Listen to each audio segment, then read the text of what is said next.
di umano, di umano, di manoy, di manoy, di manoy, di umano, di manoy, di manoy, di umanoy, di umano, di umano, di umano, ng di manoy at di umano.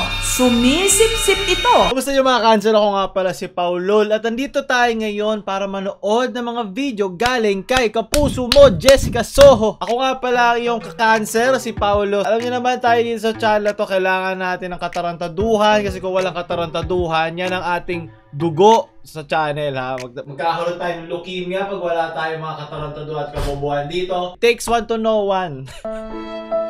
So, simulan natin tayo kung sinasabi hindi na Di manoy. Ito, una papanoorin natin ay yung lalaki yung sinasabi niya na hindi daw siya tinatabla ng patalim. So, syempre ito papanoorin ko ng tuloy-tuloy. Makikita nyo lang yung na-cut na hindi tayo mga copyright. Tayo na sa katarantaduhan.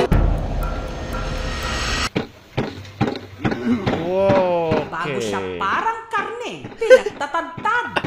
Mga tao tayo, hindi ko lang ano na iniisip pag wala magawa eh, no? Na-discover ni Edmar ang kanya raw kapangyarihan. Wow! Ano daw? Mayroon nagpakita sa akin nga matandang lalaki ba, mahaba yung buhok niya. Hindi ba ikaw yun? Lagi na lang yung mga ganitong pangyayari. Lagi sa probinsya eh, no?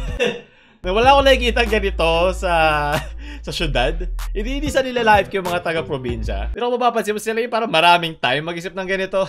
So, sinabi din dito na galing sila sa isang grupo na parang Santo Niño ba yun? Parang miyembro sila. Nazareno, ang leader ng grupo, ang ama ni Edmer na si Edilberto. 1976, may nakita raw na bumagsak na bulalakaw. Ang laman, pag basa na ko, pag ukap na ko, mga Latin, ang libro, sir, gitago man din naman pwede ipakita. Itinago ang siya. Ah, sure! Tamo ko ito,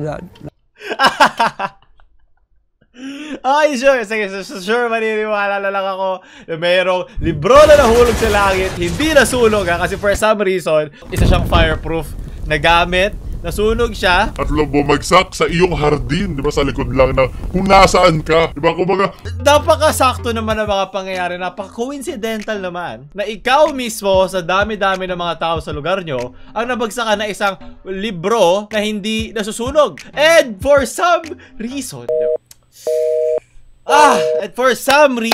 na isang librong sobrang importante sa'yo ay nawala mo. Sige, pagbibigyan ko na nangyari yun ha. Fireproof. Sige na, ibibigay ko na lahat sa, alam nyo naman tayo sa channel, mapagbigay tayo sa ganito eh. Sige na, ibibigay ko na hindi siya nasunog. Pero yung binagsakan ng bulalakaw na to, hindi man lang nag-register sa buong barangay. Hindi man lang nag-register sa scale. Hindi man lang nagkaroon ng kahit ni isang kembot lang na isang earthquake. Hindi man lang nagkaroon. Di manoy. Ay, sige na. Isip ko may isang meteor. What? Sige, pagbibigyan na natin.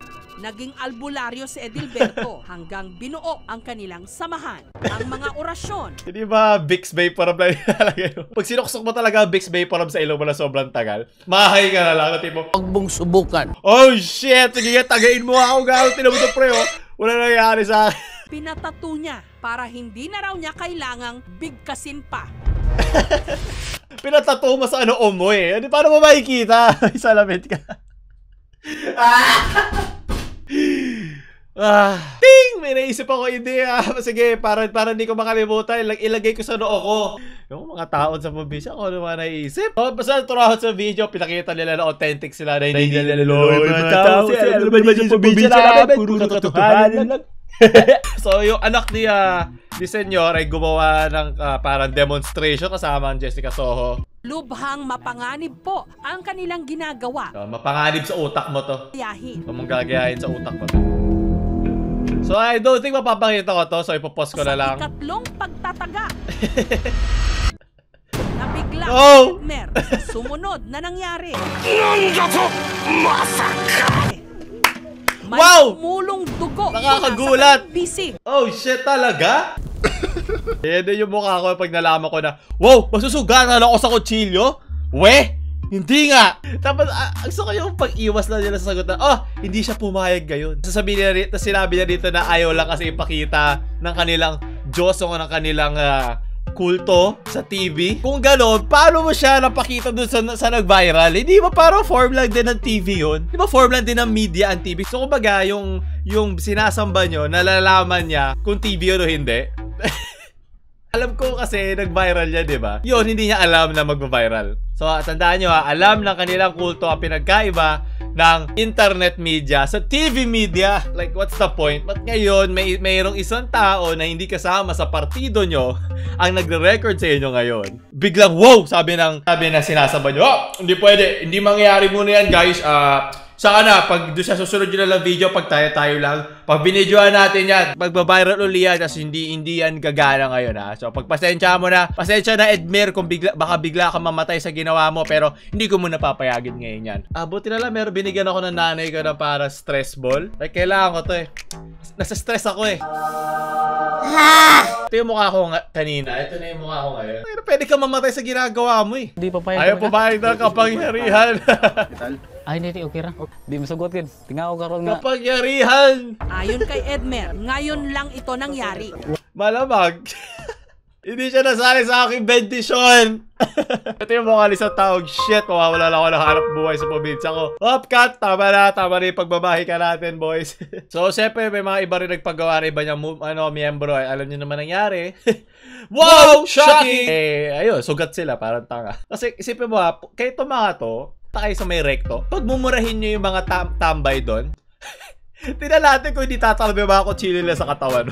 Like ano lang, subukan lang natin kung talaga hindi kayo tinatabla ng mga bakal na yan. Tapos manghamon kayo ng mga ng mga siga doon, sa recto, sa tondo. Pumunta na lang kayo ng tondo, tapos maghamon kayo doon ng mga siga na may mga kutsilyo, mga machete. Pakitry nga lang sa katawan nyo. Like sabi mo lang, sir, pakiano lang dito, mga tig kabilat kanan lang na hampas, Lait-laitin mo yung nanay niya, like, ganun-ganunin mo yung mukha lang. Yung sampal-sampalin mo, tapos lait-laitin mo siya, parang bobo, hindi ka mahal ng nanay mo. Gusto ko lang matry ko hanggang sa naabot sa balat mo yun. Swerte nila, hindi nadali yung mga, yung mga importanteng veins dito. Yung mga arteries mo. Okay ka lang ba, Edmer? Like, may dugo ka pa ba dyan sa kokote mo? May umaakyat pa ba dyan? Sana okay itong mga taon to, sana nabigyan sila ng tamang lunas. And sana itigil nila itong kalokohan nila. Like, may ibang paraan sa pagsamba na hindi mo kailangan sakta ng sarili mo. Ay siguro naman kung mahal ka talaga ng sinasamba mo, hindi ka niya kaya masakta ng ganyan. Tipong pwede ka mamatay kasi may TV. So, sunod na tayo katarantaduhan. Ka-cancer mo, Paulul. So, kabahan ka na, Maring Jessica. Ito naman, title pa lang eh. Nakakapagpalaki daw ng dede yung sabon. So, panoorin natin. Wow! Benta online na hindi lang daw nakapagpapaputi, nakapagpapalaki rin daw ng hinaharap. Imasahe lang daw ito, katulad ng ordinaryong sabon. Maghanap ka lang ng tigang na lalaki. Gabi-gabi mamasihin yan sa'yo. Libre pa. Walang bayad. Maghanap ka lang ng tigang na lalaki. Please. Hanapin mo si Edmer. Nasa'yo na lahat. Ito ang nauuso ngayon sa online resellers. Ang breast enhancement soap, isa raw sa mga magpapatotoo na ang vlogger na si Caroline. Vlogger to? Sandali nga. Caroline! Hi everyone and welcome. Ayoko na, baka makapiright pa ako ni Caroline. So, nagpatuloy sila dito sa iba't ibang babae na sinasabi na legit daw yung sabon. Oh, sure, kasi mga partner kayo ng sabon na yan. Siyempre sasabihin nyo, gumagana siya. Kasi may porsyento kayo sa mga tao nagbabayad niyan. So, sige, fine. Naniniwala na ako kunyari. Pero, hindi ka siya effective eh. Kasi makikita mo, yung kanina si Caroline, payad siya dun sa photo. Like, may nakita naman yung cosmetic surgeon na mga isang Chinese herb na nakakapagpalaki talaga. Hindi dahil nakakapagpalaki siya ng boobs, kaya nakakapagpataba siya. Which is correlated sa pagkakaroon ng malaking boobs. Pero kung sasabihin mo na itong sabon na to, mamasahin mo lang dyan. Tataba ka sa lahat. Like, hindi lang doon. Paano kung meron kang weight problem? Paano kung pwede maka-apekto yan sa overall mong health? Like, paano kung yung taba mo malagyan yung artery mo tapos hindi mo ngayon makampas ng machete tulad ni Edmil. Hindi ba na pagsasama-sama natin? Paano kung nagkaroon ng plaque yung artery mo tapos nagkaroon ka tuloy ng mga health problems para lang sa boobs mo, para lang magka-confident? Parang naiintindihan ko naman na kailangan mo ng confidence. Pero kung i-risk mo yung health mo para sa confidence na yun, hindi ba parang confidently beautiful with a dead smile? Ayun ito mga cancer.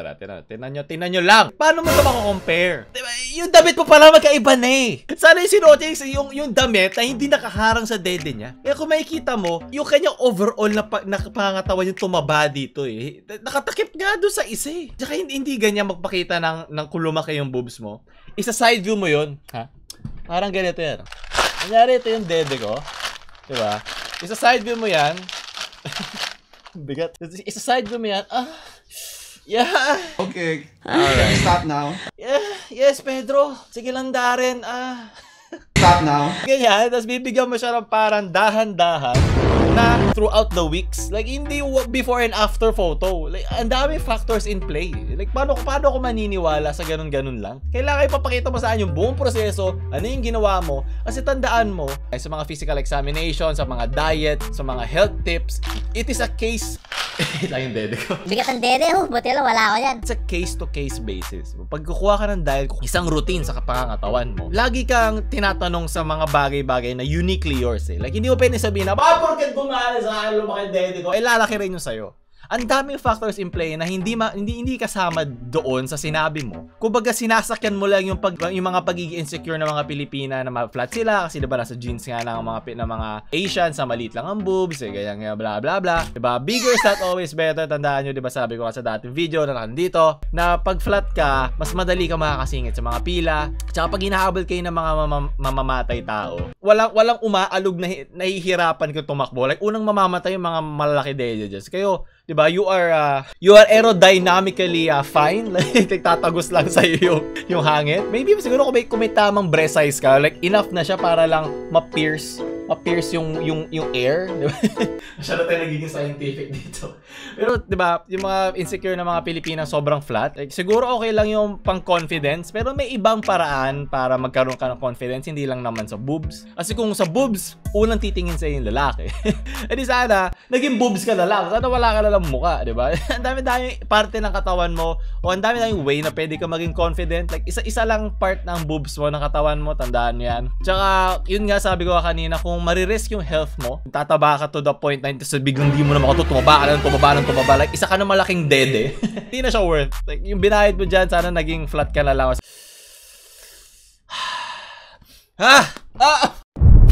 Di Manoy! Sakit ako totohanan no pag flat ka. Paulo Proud Pat. Tandaan, all P, yan ang ating hashtag. Hashtag women empowerment tayo dito ha. Porket flat ka, kaming bahala sa yung mga cancer. Titirisin namin sa gabi, sabay-sabay. Isigaw kami ng hindi ko lalaman yung sinasabi ko. So, natatapos sa ating cancer mo, Paulol. Alam mo na, tandaan nyo, pag walang katarantaduhan, kabubuhan sa internet, wala tayong content. Tandaan nyo, it takes one to know one. Maraming salamat, Jessica, paring Jessica, sa pagbibigay mo ng content sa akin. Buti lang, di mo ako kinaka-copyright. Nagkakaintindihan tayo, di ba? Kaya kita mahal eh. Titiris.